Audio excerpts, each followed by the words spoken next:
Et merci pour votre invitation.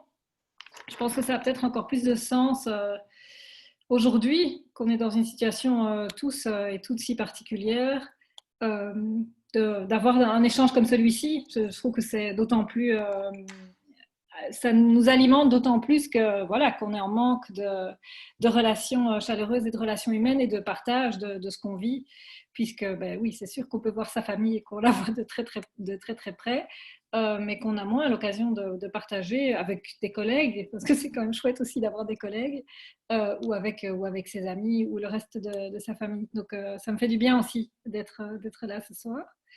Mais donc j'ai 39 ans, j'ai effectivement deux enfants, deux filles. La plus grande à 6 ans, la petite à 3 ans. Elles sont en train de monter, il y a du bruit dans l'escalier.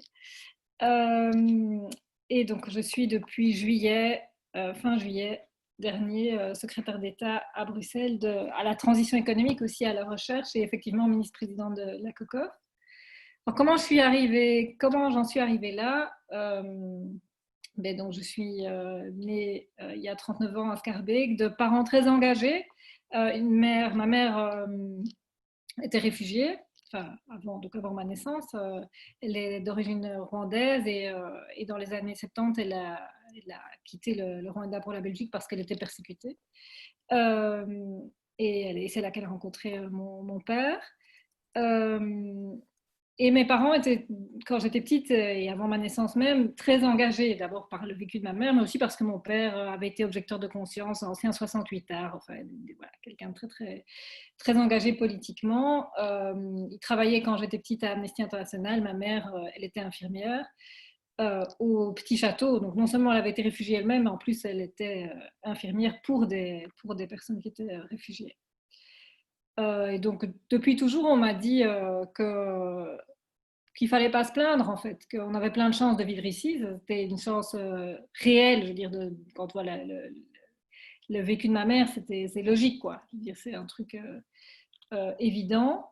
Euh, on peut pas se plaindre et en plus on doit être un peu généreux quoi, parce que comme il faut partager en fait la chance qu'on a d'avoir les libertés qu'on a et d'avoir la chance d'avoir de l'éducation, d'être en bonne santé. Et on doit vouloir en fait que tout le monde puisse bénéficier de cette chance. Et donc depuis toute petite, on a fait on allait dans les manifs. Enfin, une famille assez engagée qui a aussi souhaité me mettre dans une école à pédagogie active. Je pense que ça c'est assez déterminant aussi du fait qu'on peut se prendre en main, être autonome et qu'on peut faire quelque chose aussi pour les autres, que s'épanouir soi-même n'est pas en contradiction avec l'épanouissement des autres. Et donc c'est comme ça que j'ai été. Enfin, c'est un parcours un peu classique et logique quand on vient de là. Je suis devenue déléguée de classe. Enfin, voilà, toujours très engagée aussi. Magasin du Monde Oxfam, écrire des lettres Amnesty, tous des trucs comme ça. Toute mon enfance et ma jeunesse à l'école aussi. Puis alors j'ai été marquée malheureusement par le génocide des Tutsis au Rwanda où j'ai hélas perdu une grande partie de ma famille. Ce qui a motivé la réaction de mes parents, donc j'étais jeune, hein, j'avais 12 ou 13 ans, j'avais 13 ans en 1994. La réaction de mes parents, ça a été de dire plus jamais ça, on doit se battre, il y a une justice dans ce pays. Et quand des génocidaires se sont installés en Belgique et qu'on les a croisés physiquement, je veux dire, voilà, des gens, on savait qu'ils avaient été impliqués, on les a croisés dans la rue. Ici à Bruxelles, ben, on s'est adressé à la justice et c'est comme ça que des procès ont eu lieu dans les années 2000. Derrière ces procès, il y avait mes parents et singulièrement ma mère. Donc vraiment cette volonté de dire on peut s'engager. Et il ne faut pas se lamenter. Voilà, on peut faire bouger des choses, même en étant. Ma mère, c'est une femme extrêmement modeste. Voilà, même on a fait des sandwichs, des repas, etc. pour payer les avocats. Enfin, on a fait tout ça à partir de pas grand-chose, quoi. Et on a de la chance de vivre dans un pays qui permet ça. Et puis, il y a eu les grandes grèves dans l'enseignement aussi, quand j'étais aussi dans le secondaire, où là, j'ai eu une prise de conscience plus politique et plus proche, quand on a été pendant 3 mois, dans des circonstances un peu différentes d'aujourd'hui, privé d'école, et qu'on se dit, tiens, mais pourquoi est-ce qu'on va faire des économies dans l'enseignement? Ça nous concerne directement, c'est notre avenir, etc. etc. Pourquoi on fait les manifs? Pourquoi est-ce qu'on revient dans les écoles alors qu'on n'a rien obtenu? Toutes ces questions-là, à cet âge-là, j'avais aussi 15-16 ans, c'était des questions politiques qui m'intéressaient et pour lesquelles j'avais envie de faire quelque chose. Et c'est comme ça que le virus politique, si j'ose dire virus politique, que j'ai inoculé le virus politique. Voilà. Et donc petit à petit, pour moi, c'était logique de m'intéresser à la politique sur le long terme, et donc auprès du parti écolo. D'abord, dans ma commune, je trouvais que c'était le plus concret. J'avais des idées et des idéaux internationaux. Je veux dire, quand on bosse avec Amnesty ou Oxfam, on pense à l'international, mais je trouvais qu'il fallait faire du concret et que dans une commune comme la mienne, à Scarbeck, c'était particulièrement important et pertinent. Dans un pays riche, une pauvreté, une diversité très, très importante et donc des défis très concrets et très importants aussi. J'ai commencé des études de droit aussi parce que je voulais comprendre les institutions un peu suite à toutes ces expériences, que c'était des questions de justice ou bien pourquoi la communauté française n'est pas assez financée. Tout ça, je voulais comprendre comment ça marchait. Et donc petit à petit, j'ai fait à la fois mes études et puis je me suis engagée en politique. J'ai plutôt fait donc du droit public assez logiquement et du droit humanitaire. Voilà, c'est aussi dans le parcours logique, dans le parcours que j'ai suivi. Je suis aussi devenue avocate ensuite. J'ai d'abord travaillé un peu dans une administration, fait d'asile, donc l'administration qui s'occupe de l'accueil des demandeurs d'asile. Pendant un an, et puis je suis devenue aussi avocate. Et au fur et à mesure des années, mon engagement politique devenait de plus en plus fort. Je suis présentée aux élections à plusieurs reprises pour soutenir des listes, et en 2009, j'ai eu une place, on m'a donné une place éligible sur la liste aux élections régionales, et je suis devenue députée alors en 2009, et j'ai été réélue en 2014. Et en fait, pendant 10 ans, je me suis occupée des questions d'enseignement et de petite enfance.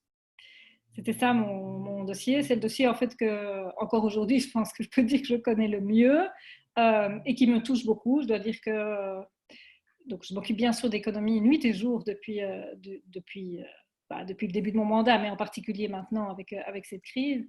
Mais les questions d'accueil de l'enfance et de la petite enfance, ça reste pour moi très important, essentiel, et c'est des questions que je suis aussi de près dans cette crise en particulier. Et c'est pendant ces 10 années-là aussi que donc, sont nées mes deux filles. Pour moi, il y avait, oui, voilà, il y a des règles très claires que je peux me permettre ou que je suis parfois obligée d'imposer aux autres pour arriver à les voir, parce que voilà, je ne voulais pas avoir je voulais ni sacrifier ma vie personnelle, professionnelle, ni avoir des enfants juste pour les voir pendant les vacances, quoi. Donc, je trouve que c'est un choix qu'on ne pouvait pas m'imposer de faire. Et donc j'impose aux autres, notamment des questions d'agenda. Donc, 18-20, je ne suis pas disponible. Et le matin aussi, donc je les vois le matin et le soir, tous les jours.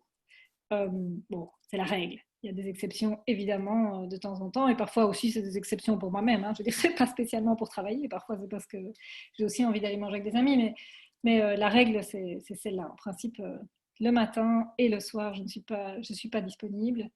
Je recommence évidemment de travailler après. Donc, c'est un peu fatigant, particulièrement pour l'instant, mais c'est vrai que voilà, comme tout le monde. Mais c'est nécessaire pour moi, je trouve aussi pour un peu donner l'exemple. Donc parfois ça bouscule les habitudes et ça peut bousculer les collègues, mais je pense que c'est pour une bonne cause. Et quand on fait de la politique, on doit aussi avoir un rôle un peu exemplaire, je trouve. Et donc si on ne s'applique pas à soi-même ce qu'on aimerait bien en fait appliquer, ou que ce soit appliqué à l'ensemble des hommes et des femmes hein, qui veulent aussi combiner leur vie professionnelle et leur vie familiale, alors il y a un problème en fait. C'est pas non plus le faire comprendre à ses collègues si on ne le vit pas soi-même. Et donc voilà. Et puis il y a 1 an et demi déjà, presque 2 ans, il y a eu les élections communales où j'étais de nouveau candidate ici à Scarbeck, et il y a eu le début de cette vague verte, cette prise de conscience beaucoup plus large de l'importance de l'enjeu climatique. Moi, j'étais pas, je vous l'ai dit, moi c'était les questions d'enseignement et de petite enfance que je faisais, qui m'intéressaient le plus, sur lesquelles je travaillais le plus. Pas spécialement les questions d'environnement, de protection de la nature ou de climatique. Je les suis bien sûr et sans doute plus que la population globalement parce que ça m'interpelle, mais c'était pas mon domaine d'expertise. Et en fait, moi aussi, j'ai été comment dire, entraînée par la vague verte. J'ai eu aussi envie, je me suis dit, enfin, c'est tellement important, l'avenir qu'on donne à nos enfants au niveau de la question environnementale. Bien sûr, je m'occupais d'émancipation des enfants, etc. Et ça reste très important. Mais j'avais aussi envie de m'intéresser plus à ces matières-là. Et donc, suite aux élections, aux élections régionales, aux négociations pour le gouvernement bruxellois, mon parti a obtenu ses compétences d'environnement, mais qui sont exercées par mon collègue Alain Marron, et d'économie. Et le défi de se dire que notre économie peut participer au défi climatique, c'est un défi que j'ai eu envie de relever. Et voilà, c'est comme ça que je suis arrivée là. Avec ce programme-là. C'est-à-dire que ce qu'on veut faire, c'est que à l'avenir, les outils régionaux de soutien à l'économie permettent à des entrepreneurs, des entrepreneuses de s'émanciper et de participer aussi aux défis climatiques et d'aller tous ensemble vers une société qui sera neutre en émissions carbone et qui sera aussi plus solidaire. Voilà, c'est ça le défi.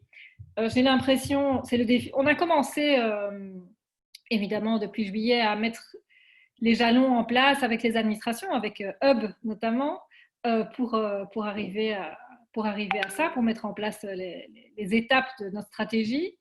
Et puis aujourd'hui, on est dans une situation inédite et évidemment à laquelle personne n'aurait pu penser. Euh, à laquelle on travaille nuit et jour pour essayer de faire en sorte que l'économie réelle et bruxelloise, dire la vraie économie, pas l'économie financiarisée qui dépend d'autres, vraiment que les hommes et les femmes qui tous les jours ici à Bruxelles essayent de répondre à nos besoins et qui font vivre leur famille par leur travail, qui puissent survivre à cette crise. Ça, c'est mon travail quotidien depuis 1 mois et demi. Mais on est vraiment convaincu aussi que la transition économique qu'on voulait mettre en place et qu'on a décidé de mettre en place est pertinente. C'est à terme ce qu'il faut faire aussi pour éviter des crises comme celle qu'on connaît aujourd'hui. Voilà ce que j'avais envie de vous dire en introduction. Je ne sais pas si ça convient ou s'il y a encore des choses que je devrais dire ou aborder. Est-ce que vous avez d'autres règles comme ça que vous avez mises en place avec votre famille pour pouvoir justement équilibrer le temps professionnel et le temps personnel? Pour moi, c'est surtout des questions de disponibilité. Il y a aussi, elles ne sont pas, donc je les protège quand même beaucoup. J'essaye de faire en sorte qu'elles ne soient pas traitées différemment parce qu'elles sont la fille d'une ministre. Ça, donc, je les conduis à pied à l'école comme les autres enfants. Enfin, je veux dire, pour être clair, au cabinet, avec Alain Marron, on a un chauffeur pour les 2 cabinets. On l'utilise pas je ne mets pas mes enfants dans la voiture avec le chauffeur, par exemple. Je veux qu'ils aient la vie qu'elles aient la vie la plus normale possible et qu'elle n'ait pas une différence de traitement par rapport à d'autres, de ne pas les médiatiser, de ne pas les... Voilà, elles ne sont pas sur mon Facebook, il n'y a pas de photos de mes enfants, ces choses-là, je veux qu'elles aient une vie anonyme et normale comme les autres enfants qu'elles côtoient. Elles sont dans une école, qui est l'école qui est ici dans mon quartier, enfin, des trucs, qu'elles aient une vie tout à fait normale. Mais pour moi, le plus important, surtout avec des enfants à cet âge-là, c'est la disponibilité. Est-ce qu'il t'arrive de travailler les week-ends?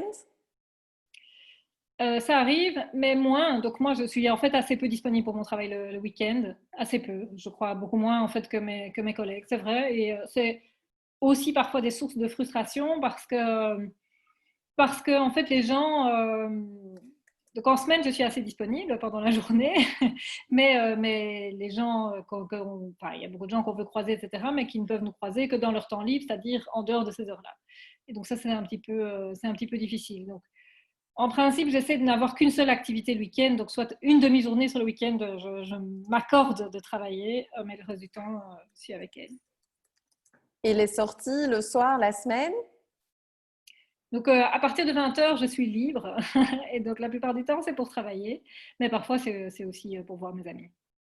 Oui, mais par exemple, si vous êtes invité à un gala, un Oui. dîner, Mais donc, vous ça n'y arrive, hein. allez Donc, qu'à partir de 20h? en principe, c'est ce que je fais, oui. Ah ouais, Et d'accord. souvent, donc quand il y a des soirées, souvent ça commence à 20h. Et donc, dans la plupart des cas, j'arrive à 20h15 en expliquant que je me suis occupée de mes enfants jusqu'à 20h et que je suis repartie après. Donc, je dis c'est en règle hein, que 18-20, je suis à la maison. C'est vraiment la règle. Mais donc, c'est une règle. Ça veut dire qu'il y a des exceptions. Ok. Est-ce qu'il y a aussi des règles au niveau du couple pour pouvoir entretenir le couple, comme par exemple une sortie par mois en couple?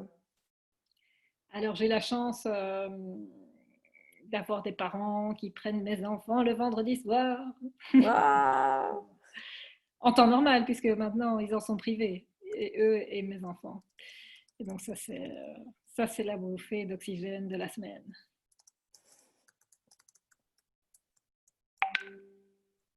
Ok. Quel est le point vraiment fort de votre caractère? Quel est votre plus bel atout? Hmm. Je pense que je suis relativement calme, que c'est un truc... ouais. Mais c'est bizarre à dire parce que oui, je pense que je peux émettre une image de calme et que globalement, j'essaie de ne pas me laisser entraîner dans des choses futiles. Euh, mais ça bouillonne quand même beaucoup. Je veux dire, quand on fait de la politique, on est touché par la situation que vivent plein de gens. Euh, je veux dire, ça m'empêche quand même régulièrement de dormir, quoi, pour dire les choses de manière explicite et concrète. Euh, mais ouais, je pense que le fait que je suis calme c'est quand même assez rare que je fasse des coups de gueule ou des choses comme ça. Voilà, je suis quelqu'un de relativement calme. Et je tiens ça de ma mère, par ailleurs. Voilà, ça, c'est clair aussi. Votre pire qualité? Ouais, je suis perfectionniste, c'est vraiment chiant. J'arrive pas à faire les choses à moitié, donc ça me fait stresser et ça m'empêche aussi de dormir. Voilà.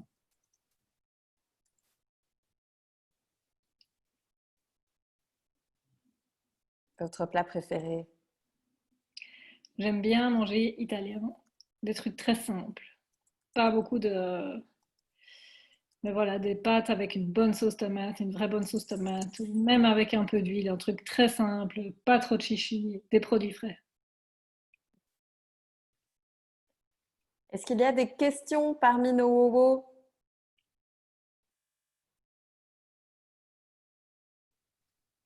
Ouais, éventuellement. Yes, Nathalie. Oui. Est-ce que donc, en dehors du travail qui vous prend quand même énormément, énormément de temps, du coup, hein, à l'échelle de la semaine, et puis avec les tranches horaires qui sont consacrées aux enfants, vous avez d'autres rituels quand même pour vous, même personnellement? Bon, vous dites qu'il y a quand même la sortie du vendredi soir, mais est-ce qu'il y a d'autres choses qui peut-être même dans votre journée vous permettent à un moment de déconnecter voilà. Bon. Ou non, c'est du full continu. Non, non, je suis pas encore, j'ai pas encore trouvé tout à fait mon équilibre avec mon nouveau job, hein, enfin mon nouveau job. Ça fait quelques mois, mais enfin c'est quand même encore récent. Euh, moi, pour moi, la culture, c'est très important. C'est vrai que je ne l'ai pas dit dans ma présentation. J'ai fait de la musique pendant longtemps, de la musique classique, du piano et j'ai chanté surtout, chant classique.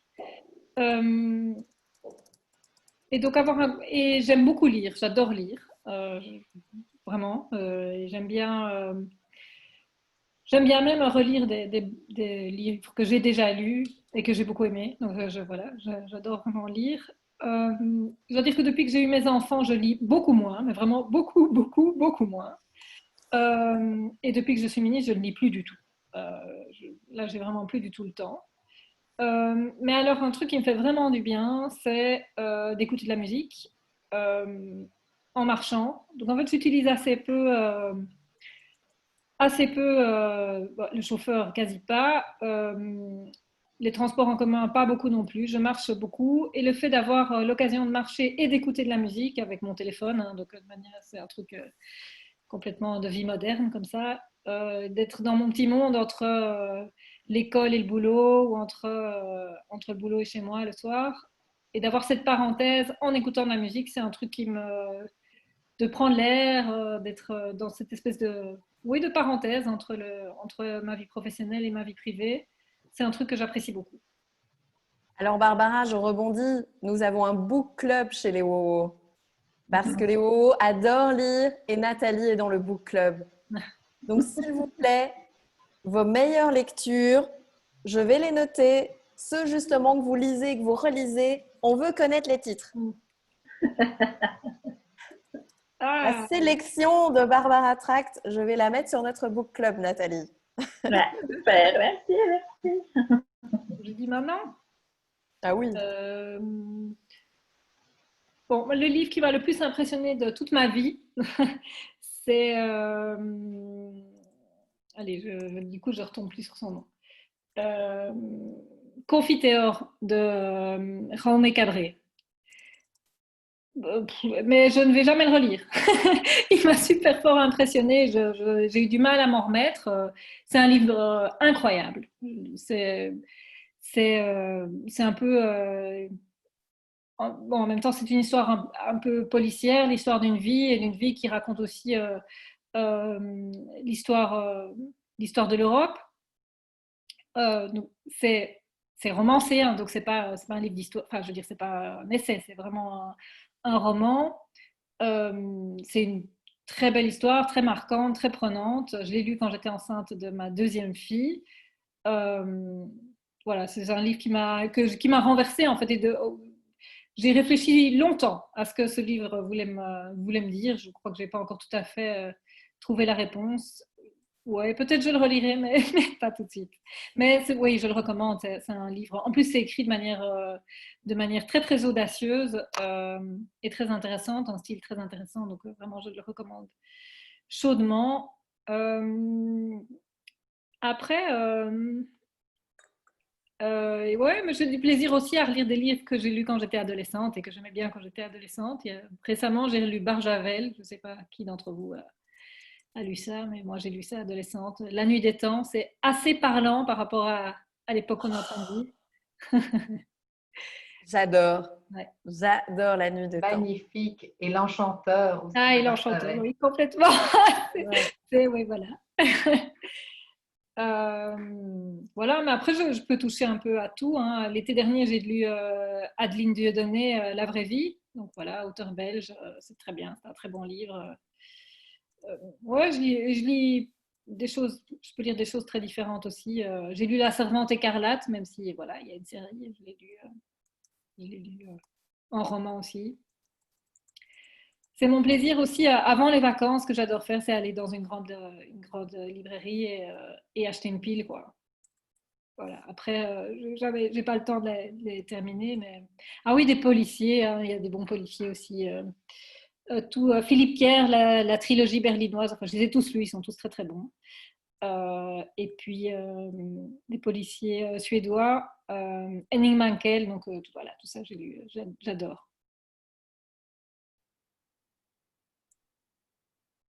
Une autre question pour notre secrétaire d'État?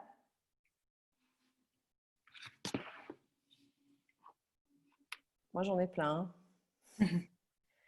Moi, je voudrais savoir, quand les choses vont mal, ce qui arrive dans chacune de nos vies, que vous avez des moments de bas, hein, comme par exemple les nuits blanches que vous passez parce que vous avez des pensées, des dilemmes, des conflits. Est-ce qu'il y a des phrases qui passent dans votre tête ou que vous vous répétez et qui vous donnent du courage?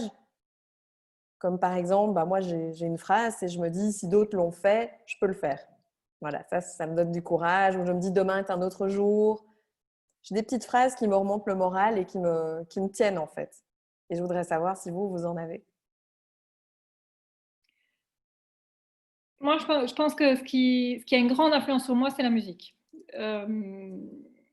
Des paroles de musique. Oui, c'est aussi inconsciemment ce qui me revient assez quand je me réveille au milieu de la nuit, je peux me réveiller avec des paroles en fait, des paroles. C'est quoi la musique que vous écoutez le plus avec les paroles qui reviennent pendant la nuit? Donc j'écoute beaucoup et de plus en plus de la chanson française. Ça me fait bizarre de dire ça parce que je pense que si à 5 ans j'avais dit ça, je me serais dit voilà, elle est vieille, elle vieillit. Et en fait j'écoute de plus en plus. Ouais, j'écoute de plus en plus la chanson française. Donc je suis une fan, d'ailleurs au cabinet tout le monde se fout de ma gueule. Je suis une fan d'un jeune chanteur français qui s'appelle Team Dup. Voilà, voilà. Il vient de sortir un nouveau disque. Je devais aller le voir la semaine dernière au Botanique. Et voilà, ce sera pour le 2 ou le 3 décembre, j'espère. Donc voilà, Team Up, j'adore, je vous le conseille. Voilà. Son nouveau disque et le précédent aussi, je trouve que c'est vraiment, vraiment très très bien. Et il y a certaines paroles de chansons, dont sur son nouvel album, il y a une chanson qui s'appelle Songe, qui est aussi très appropriée à la période qu'on vit.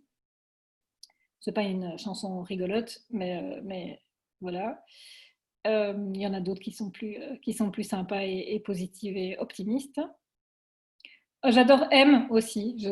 Vraiment. En plus, pour l'instant, il fait des lives sur Facebook et sur Instagram de concerts qu'il fait chez lui, avec juste sa guitare et dans son salon ou dans sa cuisine. Je trouve que c'est super généreux. Benjamin Biolay fait aussi une chanson par jour où il reprend chaque jour une chanson il fait une cover, quoi, donc une chanson de quelqu'un d'autre. C'est un petit peu mes seuls moments de culture pour l'instant, donc voilà. Et me réveiller au milieu de la nuit en ayant en tête des extraits de chansons, ça m'arrive quand même souvent. Je suis en fait assez mauvaise en gestion mentale c'est pas bien en fait. Ça m'aiderait si effectivement j'avais des phrases voilà, qui permettent de passer d'une idée à l'autre et de mieux dormir, par exemple. Par contre, je vais à la piscine quand on peut. Je vais à la piscine régulièrement et ça m'aide aussi beaucoup.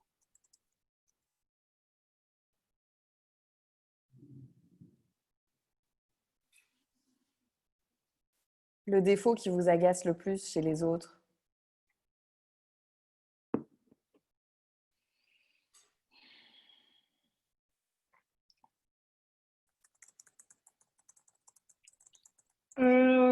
Je crois,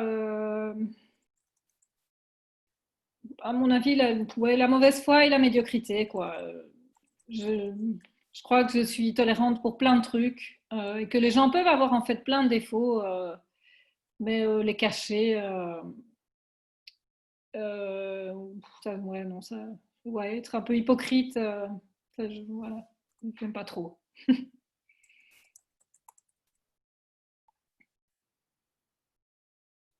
Une question pour Barbara?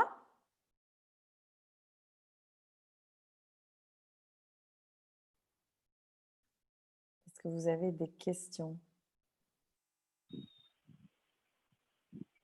Ah, je vois qu'il y a Josie. Barbara, c'est moi. Est-ce que vous parlez le Kinyarwanda? Non. Non. Non. Ok. D'accord. Et vous avez quand même une culture rwandaise ou c'est plutôt belge ou vous avez les deux cultures? Comment vous pourrez vous définir en tant que métisse? Donc, ma mère nous a élevés en français. Je suis allée là-bas dans les années 80 et je ne suis jamais retournée.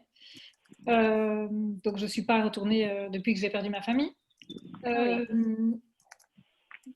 On a vécu ici et j'ai grandi ici en ayant comme langue maternelle le français qui n'était donc pas la langue maternelle de ma mère.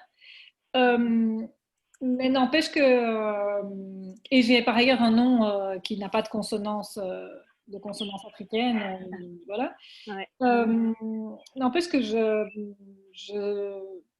l'impression, le sentiment que dans mon caractère, dans ma manière d'être, il y a beaucoup qui vient de ma mère et de la manière dont je vois ou j'observe que que des gens de ma famille ou peuvent être au Rwanda. Je pense que le calme, le fait de pas faire beaucoup de vagues, c'est un truc quand même assez typique, typiquement rwandais d'ailleurs. Je pense que c'est pas le fait, enfin je veux dire, c'est pas l'Afrique, c'est un truc rwandais.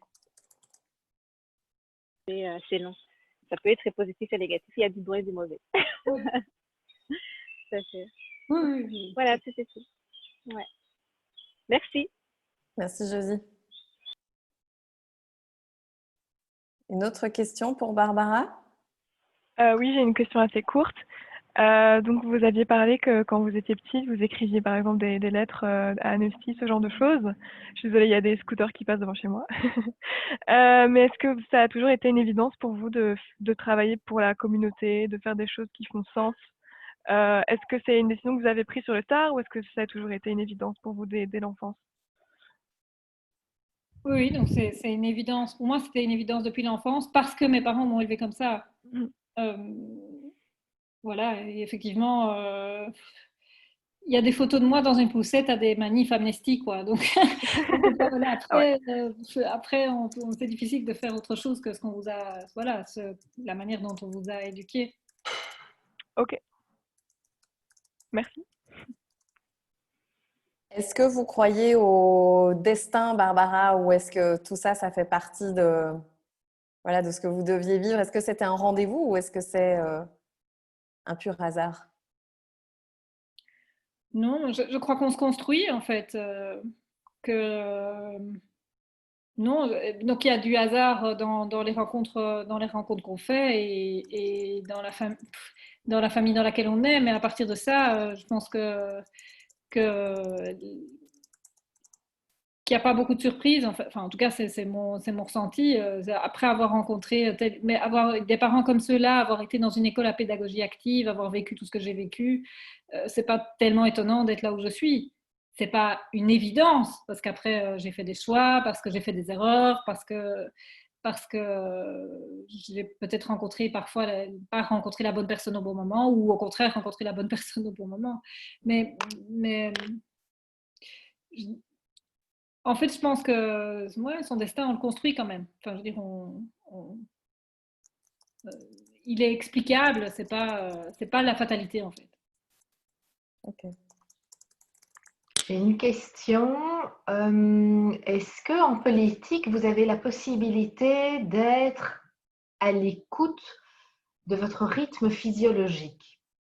Je veux dire par là que voilà, quand on a des postes à responsabilité, en général, c'est qu'on a une personnalité assez forte, ou en tout cas, c'est quand je veux, je peux, et on peut se pousser assez loin pour faire des choses, pour atteindre des objectifs, pour combiner à 100% vie professionnelle et vie privée. Il n'empêche que je pense qu'on a tous, en tant qu'être humain, un rythme physiologique qui est beaucoup plus nuancé que ce rythme du je veux, je peux. Est-ce que la politique vous permet d'être à l'écoute d'un rythme, de votre propre rythme, ou est-ce que c'est un métier dans lequel il n'y a pas la place de ce rythme-là?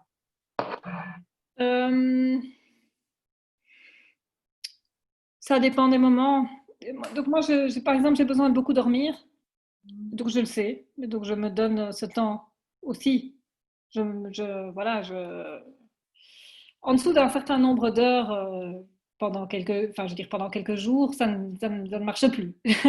Donc je m'oblige à respecter ça aussi, et à dormir le plus possible.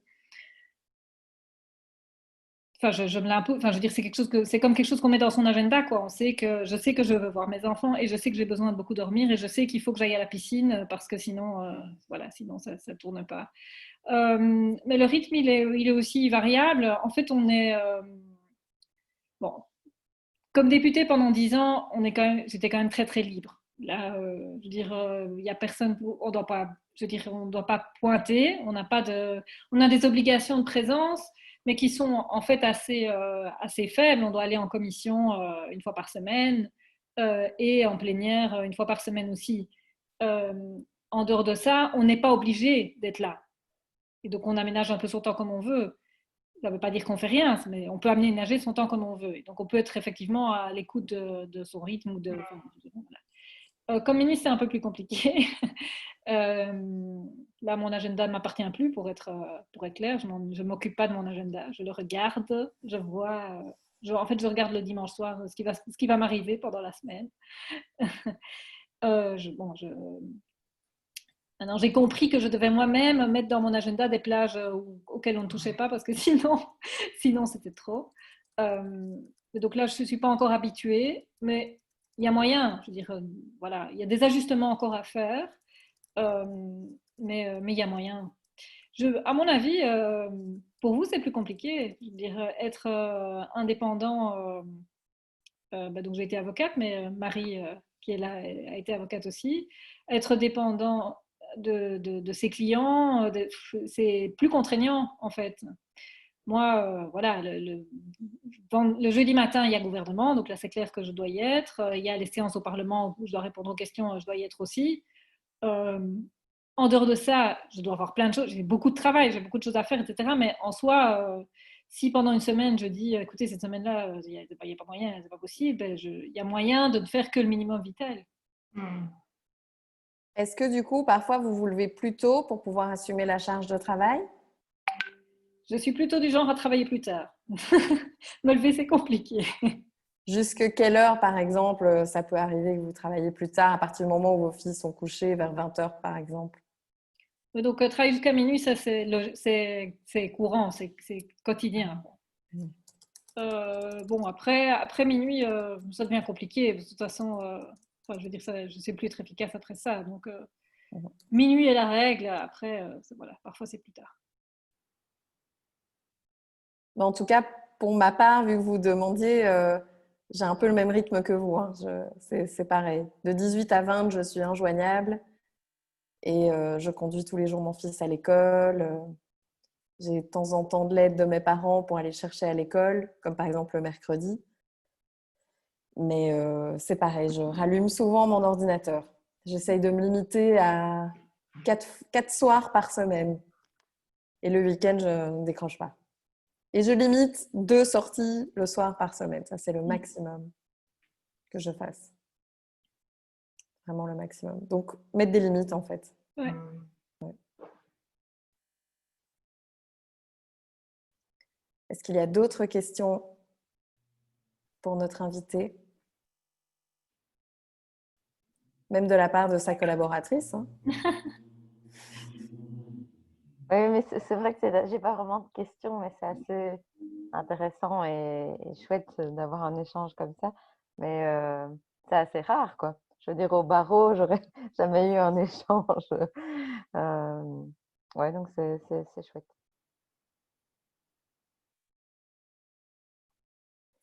Merci en tout cas pour ce temps.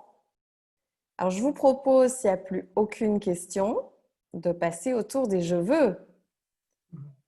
Et je suis contente que Madame Barbara Trax soit avec nous parce que si vous le voulez bien, vous allez aussi faire un je veux. Donc, c'est-à-dire vraiment ce que vous cherchez en ce moment, comment on peut vous aider. Évidemment, c'est important d'écouter ce je veux parce que vous, si vous pouvez aider une autre femme qui est là avec nous, après, lorsqu'on fera les duos, vous pourrez vous manifester pour dire moi, je veux bien t'aider, moi, j'ai cette expertise-là, donc on va se mettre en duo. Et donc, évidemment, celles qui ont l'habitude, prenez la parole avant, je vous le dis d'avance, pour montrer l'exemple à celles qui n'ont pas l'habitude de faire les je veux.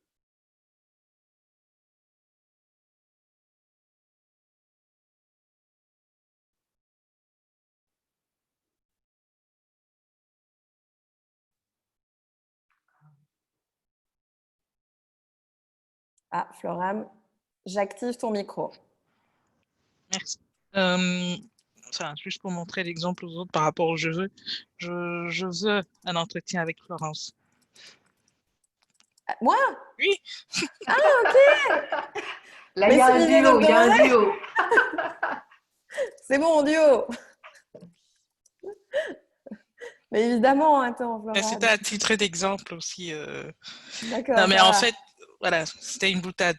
En fait, je voulais demander à Madame la ministre si elle a une permanence et si elle reçoit des citoyens. Si oui, comment? J'ai bien conscience qu'elle a un agenda fort rempli, mais voilà, je voulais juste savoir ça. Et si tel est le cas, comment est-ce que ça se passe? Comment est-ce qu'on introduit la demande? À qui? Où? Quand? Comment?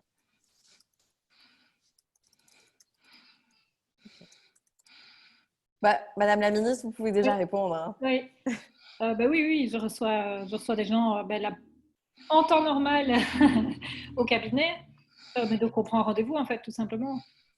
Mais donc, le plus simple, c'est envoyer un mail et puis après, on trouvera un rendez-vous. Voilà, parfois, ça prend un peu de temps parce qu'on doit trouver le moment, mais ça se fait. Je veux dire, je rencontre régulièrement des gens, soit dans des associations ou des gens, voilà, des gens qui représentent des secteurs, soit des personnes privées. Oui, voilà. Sans aucun problème et avec plaisir. Merci, madame. Alors, ce qu'avait fait un autre ministre, Denis Ducarme, c'est qu'il avait donné un accès direct à sa collaboratrice, là, qui pourrait être Marie, pour qu'on écrive justement les sujets qu'on voulait aborder ou les rendez-vous si on voulait les prendre. Et donc, c'était sa collaboratrice qui faisait le lien entre Wowo et lui. Donc, je ne sais pas si ça pourrait être une solution ou si on pourrait avoir une adresse email. Oui, mais donc je peux vous l'écrire dans le chat, l'adresse de mon collaborateur, mon assistant qui s'occupe de ça, des relations entre moi et toutes les personnes que je rencontre. Je vais vous envoyer, je vais écrire son adresse mail en dessous tout de suite. Merci beaucoup. Un autre je veux? Oui, le mien, c'est de trouver ou d'avoir le nom d'avocat qui serait intéressé à se former à une méthode de règlement holistique des conflits, la méthode accord majeur. Je suis donc en train de créer cette méthode qui sera en partie en digital, en partie en présentiel. Si vous connaissez des avocats qui ont envie de trouver un meilleur équilibre et je pense une plus grande reconnaissance d'eux-mêmes en tant qu'avocats et de la part de leurs clients, eh bien, je pense que cette méthode pourra leur plaire et peut-être répondre à leurs besoins. En fait, l'idée de la méthode accord majeur, c'est aussi de remettre plus d'humain, de remettre l'humain au cœur du système judiciaire. Séverine, est-ce que du coup les avocats ils doivent être spécialisés dans certains domaines ou non? Non, non. Avocat, simplement avocat, c'est une méthode qui peut s'appliquer dans tous les domaines du droit. Bon, donc si on a l'un ou l'autre, voilà, si on connaît l'un ou l'autre avocat, éventuellement, on te donne des coordonnées. Oui. Alors, ce qu'on utilise en général chez Wowo pour ce genre de demande, c'est par exemple, Nathalie, si tu as des contacts, tu écris au contact, tu mets Séverine en CC et tu les présentes l'un à l'autre dans l'email, comme ça la personne est quand même au courant. Séverine est au courant du nom et prénom de la personne et ils ont chacun les adresses email l'un de l'autre. Ouais. Un autre je veux?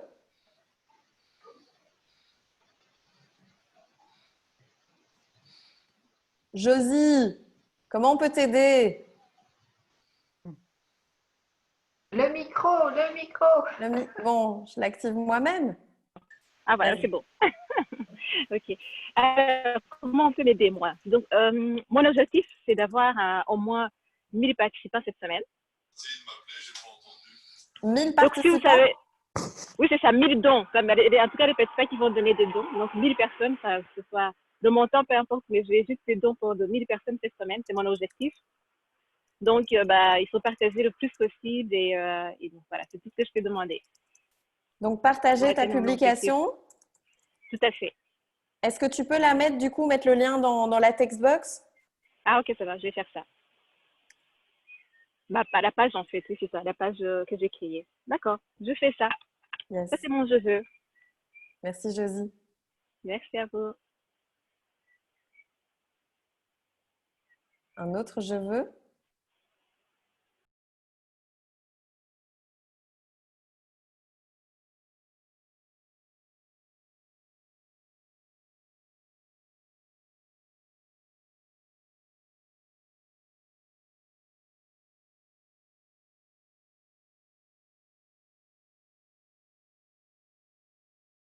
Oui, donc je peux essayer, hein. On peut vouloir plusieurs choses? Oui. Oui, ça dépend. Ça dépend si c'est long ou pas, mais Non, non, vas-y, c'est on pas long. t'écoute. En fait, j'ai pas vraiment expliqué, mais je travaille pour une société qui s'appelle Exact. Donc ils sont aussi à Bruxelles, à Wemel, je crois, et aux Pays-Bas. Et j'ai été employée en fait comme commerciale pour la Wallonie et la partie francophone de Belgique. Et on vend des logiciels pour les entreprises pour qu'ils puissent automatiser leurs procédures. Donc on a par exemple les gestions de projet, commerce, enfin tout un tas de trucs comme ça. Et HR aussi. Et en fait, en ce moment, mon poste est un petit peu menacé parce qu'on n'a pas beaucoup de clients, pas beaucoup de ressources et voilà. Donc ça, c'est une des choses. C'était pas pour ça que j'étais venue de base. Et l'autre chose, bah, c'était juste rencontrer des femmes comme ça, indépendantes, un peu comme vous toutes. Parce que c'est un petit peu mon but en soi de devenir une entrepreneur aussi. Voilà. Comment on peut t'aider pour Exact? Est-ce que tu peux Euh, donner des essais, un accès à un essai gratuit, par exemple, d'une oui, semaine ou... oui, On va c'est mettre même le un lien? mois. C'est même un mois. Ah, ben je l'ai Ah pas ben ici. voilà. Parce que ça fait vraiment que un mois que je travaille là-bas. Mais par contre, je peux juste vous mettre le site. Et si je crée du compte, on a des articles de blog, ce genre de choses que je peux mettre dans le chat aussi. Super. Ouais, Et voilà. Ben, rencontrer des femmes inspirantes. aussi, voilà.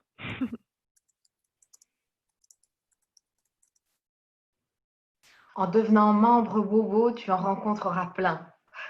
Ça, c'est sûr. Super. Mais le seul souci, c'est que ici, ça faisait quelques mois que je voulais participer, mais ici, comme c'était en ligne, je pouvais forcément. C'est pour ça que je suis venue. Mais en général, je peux pas trop parce que comme j'habite aux Pays-Bas, c'est un peu compliqué. Mais tant que c'est en ligne, je vais en profiter.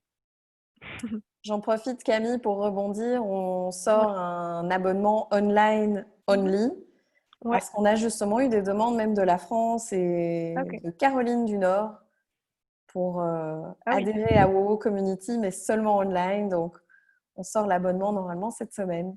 Ah donc c'est possible. Super. C'est tout à fait possible, Ok. que online. Et on a sorti Merci. notre plateforme d'e-learning. Hein, Mhm. Séverine, Nathalie, Floram, je pense que vous l'avez vu. Peut-être Josie l'a déjà vu. Oui. Un autre Ok, je veux. super.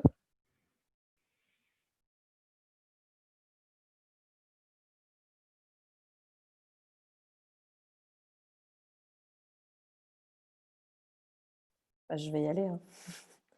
Alors, mon je veux, c'est évidemment de changer les choses au niveau politique et économique. Évidemment, bah, ma mission, c'est pas ça ma première mission, mais je pense que bah, ma première mission, c'est que toutes les femmes atteignent leur plein potentiel, d'abord au niveau professionnel et au niveau personnel. Mais donc, pour ça, il faut que des choses changent au niveau politique et économique dans notre pays. Et moi, ce que je veux, c'est que le congé de paternité et de maternité soient égaux, comme dans les pays nordiques, parce que ça réglera mais plein de choses. Et ce que je veux aussi, c'est qu'il y ait un décret qui oblige les écoles à ouvrir le mercredi après-midi euh, avec des activités extrascolaires et que, par exemple, pour les parents solos, ces activités extrascolaires soient quasi gratuites ou en tout cas qu'il y ait des aides par rapport à ça. Donc, si vous avez des idées de qui je peux contacter, je ne disais pas du tout ça par rapport à vous, chère Barbara, mais vraiment, je veux faire quelque chose. Je ne veux pas entrer en politique, mais je veux faire quelque chose, écrire une carte blanche ou peu importe pour que ça change en fait. Parce que j'en ai marre. J'en ai vraiment marre et quand je vois tellement de femmes qui se retiennent en fait dans leur carrière et dans leurs rêves, dans leurs projets rêves, parce qu'il y a ça en fait, parce qu'on ne leur donne pas la possibilité d'ouvrir leurs ailes. Parce qu'elles ont eu un mauvais divorce, parce qu'elles sont mamans solo, parce que ci, parce que ça, ou parce qu'elles sont veuves, que sais-je. Mais voilà, je trouve que là, on a encore du progrès à faire et il est temps qu'on le crie haut et fort. Voilà, et je m'en fous d'être détestée par des ministres, hein, vous l'avez bien vu hier. Donc, voilà. Oui, pour la petite histoire, chère Barbara, je suis passée sur RTL, mais en sortant de l'émission, le ministre que j'avais interpellé m'a quand même dit que je l'avais attaqué personnellement qui étaient très fâchés sur moi. Donc, j'ai passé un sale quart d'heure. Voilà, mais c'est pas grave. Voilà. Le message est passé, je pense, hein, puisqu'en fait, moi, je n'ai pas vu l'émission, Ah oui? mais on m'a parlé de votre intervention. Ah zut! Et du fait qu'elle était percutante.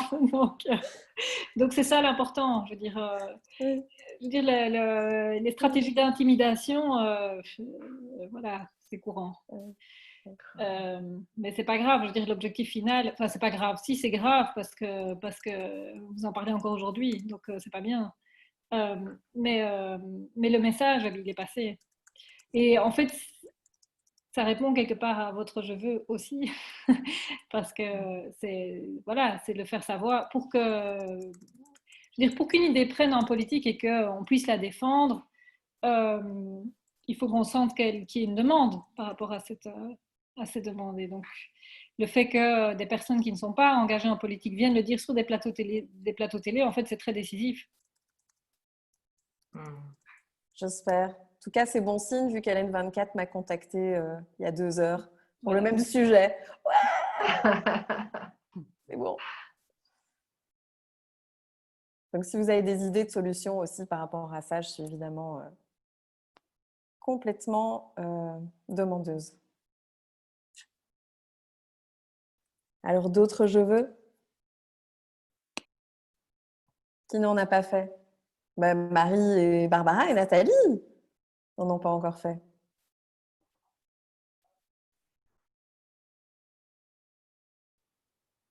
Moi, je n'ai pas vraiment de je veux. Je soutiens totalement ce que Florence vient de dire. J'avais d'ailleurs entendu parler sur la première il y a quelques temps. Vous étiez passé. Hein. Je m'étais Oui, dit, tout à fait.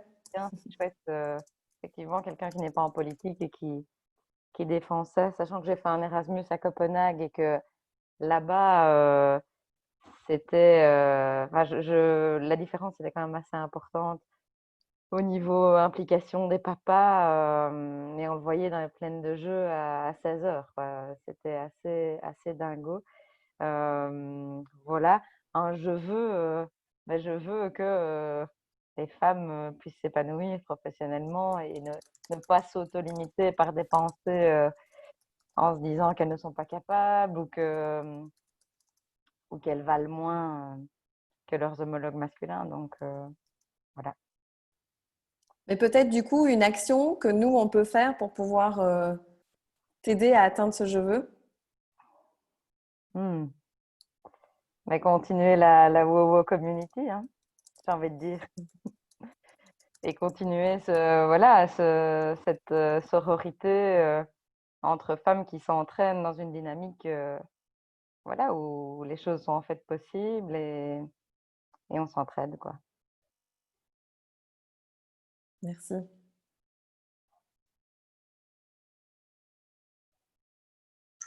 Moi, c'est pas vraiment un je veux, mais tout à coup, je pense à un film, je ne sais pas, un film reportage, je ne sais pas si vous en aviez entendu parler, parce que je crois que ça date de 2017 maintenant, de Martin Messonnier, qui s'appelle Le travail a-t-il un sexe? Je ne sais pas si ça dit quelque chose à quelqu'un. C'est vraiment un super reportage. C'est lui aussi, donc c'est Martin Messonnier, mais j'ai pas mon téléphone et du coup, sinon j'avais aussi les années, mais je crois que oui, ça date de 2017 plus loin. C'était vraiment super intéressant. Donc au cas où je vous recommande, je suppose qu'il y a moyen de le voir sur YouTube ou de le trouver sur Internet. C'est vraiment magnifique sur l'évolution du rôle de la femme dans le monde professionnel et avec justement Copenhague et Marie qui me fait penser parce que évidemment les pays scandinaves ont quelques kilomètres d'avance et il y fait référence et dans son enquête et son reportage il a bien sûr été dans les pays donc voilà, oui, Martin Messonnier, ouais. Je l'ai trouvé, Nathalie. Je mets le Ouais. lien YouTube. Oui, là. super. Ouais, c'est gentil. Voilà, je sais pas, est-ce que ça, c'est un article qui fait référence au quoi de la RTBF? Ah ouais, non, tu l'as trouvé, voilà. Ouais, impec, impec. Ben voilà, c'est vraiment très chouette. Et c'est lui qui a aussi fait le reportage du même type, qui s'appelait Le bonheur au travail. Bon, évidemment, moi, du coup, c'est tout à fait dans ma branche, mais je n'ai plus l'intitulé tout à fait exact. Et c'est aussi super intéressant. Et il fait à nouveau aussi la référence au pays, puisque ces gens sont les plus heureux du monde, paraît-il. C'est là qu'il faut aller vivre. mais donc voilà. C'était juste, ça me faisait penser. C'est vraiment un très chouette film. Merci Nathalie. Deux très chouettes. Mais il ne reste plus que vous, Barbara. Il y a beaucoup de je veux. Globalement, moi, je voudrais que les enfants soient plus heureux, en fait. c'est un peu léger, enfin un peu, ça semble un peu bizarre ou fleur bleue, ou je sais pas, de dire ça comme ça, mais je trouve qu'on a des modes de vie des modes de vie qui les écrasent, en fait, y compris quand on est bien, je veux dire, quand on a des conditions de vie qui sont des bonnes conditions de vie, et nos enfants, globalement, sont dans des bonnes conditions par rapport à d'autres enfants dans le monde. Il n'empêche que, voilà, tout autour de moi, et y compris à certains égards aussi, mes enfants n'ont pas une vie aussi épanouissante que celle qu'ils pourraient avoir. Et je pense qu'on ne peut pas s'épanouir par la suite et être quelqu'un de bien si on n'a pas eu une belle enfance. Et donc voilà, c'est un peu... voilà, ça a été mon travail pendant 10 ans, et je trouve qu'il n'y a pas de contradiction du tout avec le travail que je fais maintenant. Je veux dire, le fait de soutenir les entrepreneurs, c'est aussi une mission émancipatoire, et de défendre l'égalité entre les femmes et les hommes, ça concerne aussi les enfants et leur capacité aussi à être heureux et à se rendre heureux les uns les autres, quoi, avoir des relations épanouies les uns avec les autres. Mais je trouve que voilà, dans une société développée comme la nôtre, il y a beaucoup de travail à faire pour que nos enfants soient plus heureux et une enfance plus épanouie. Ça, c'est globalement mon rêve politique, quoi, de donner un meilleur avenir à nos enfants. Quelle est l'action qu'on peut faire pour mettre en place ce je veux? Il y en a plein. Je trouve que même vouloir que les enfants puissent rester à l'école le mercredi après-midi pour faire des activités différentes que des activités scolaires, c'est une activité c'est une proposition qui est concrète et qui va dans cette direction-là, c'est clair. Dire que les enfants puissent avoir accès à des activités différentes sans devoir aller ailleurs qu'à leur école, là où ils sont déjà. C'est merveilleux, en fait, pour plein d'enfants. Aujourd'hui, ils sont captifs de ce qu'on arrive à leur faire faire, soit parce qu'on a les moyens de le faire, soit parce qu'on a le temps de les amener ici et là. Si le mercredi après-midi, sur place, ils pouvaient avoir accès à de la musique, de la danse, je ne sais pas moi, n'importe quoi, et à la limite, le choix ne doit pas nécessairement être très large, mais le fait de faire quelque chose d'autre, d'avoir une ouverture à quelque chose d'autre que des contenus scolaires, avoir la possibilité de s'essayer à d'autres choses, de comprendre que dans la vie, il n'y a pas que étudier, apprendre, et pour gagner sa vie ensuite, avoir accès à la culture, au sport. C'est déjà une richesse merveilleuse pour les enfants. Donc ça, c'est une action concrète qu'on peut revendiquer ou qu'on peut essayer de mettre en place au niveau de l'école dans laquelle sont nos enfants, par exemple. Qu'est-ce qu'on peut demander à nos écoles concrètement en tant que maman ou que tante Là-dessus, il faut les voies classiques, c'est d'aller avec les associations de parents, etc., et de pousser les écoles à prévoir ce type d'activité le mercredi après-midi. Ça peut être aussi avoir des actions concrètes pour améliorer les repas dans les cantines scolaires, par exemple, dans la cantine scolaire de son enfant. Ça, c'est du concret au concret. Et après, enfin, je veux dire, par ailleurs, on est nombreux en politique à essayer de le faire de manière de manière globale, qu'on soit dans notre commune ou qu'on soit, voilà, on essaie de porter ça à des niveaux plus globaux que simplement l'école dans laquelle sont nos enfants, mais rien que l'école dans laquelle sont nos enfants, c'est déjà beaucoup.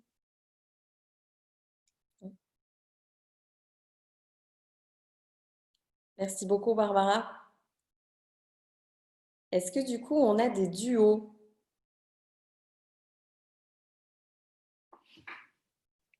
Moi, j'ai un duo avec Florane déjà, hein.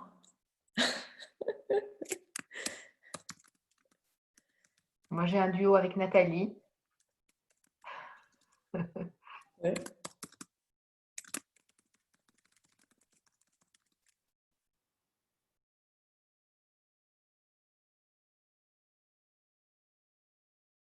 Moi, j'avais l'impression que je pouvais, enfin, je ne sais pas très bien comment ça fonctionne, mais qu'il y a, dans chacune des choses que vous avez dites, il y a des choses qu'on pourrait faire ensemble, en fait.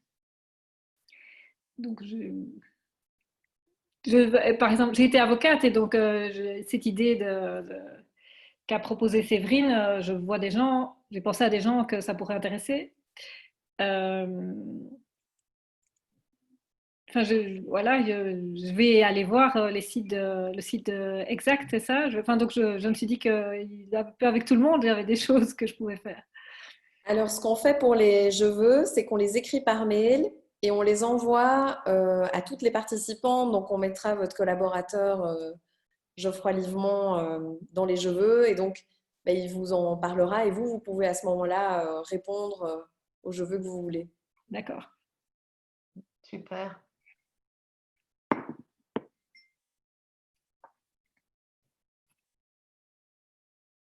Alors, si vous n'avez plus de je veux, on termine par les merci.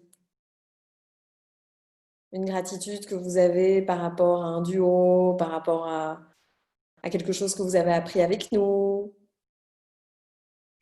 Eh bien, écoute, moi j'ai envie de remercier mon mari qui s'est occupé des enfants ce soir alors que c'était mon tour pour me permettre d'assister à cette conférence que j'avais planifiée en milieu de journée. Donc voilà, j'ai envie de le remercier pour ça.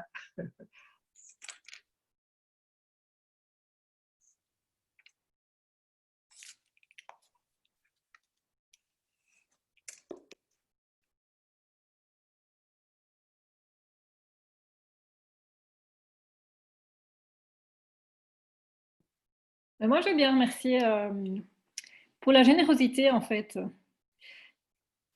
Le fait qu'on soit toutes chez nous, ça, comment dire, en fait, ça rend l'échange plus personnel et plus profond, je trouve.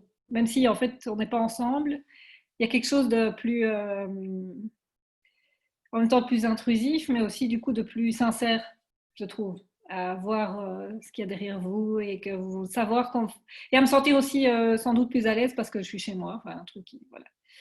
Et donc merci d'avoir accepté de me faire entrer dans vos salons.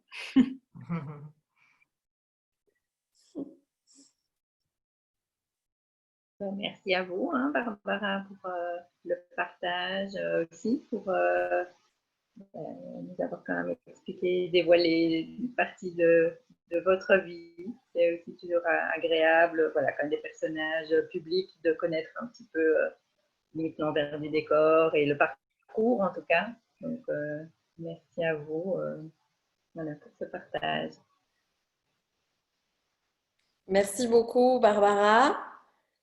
Et merci à toutes les Léo qui sont là ce soir de consacrer ce temps à l'amitié entre femmes, au fait de se faire grandir. Je sais à quel point le temps est précieux. C'est notre bien le plus précieux.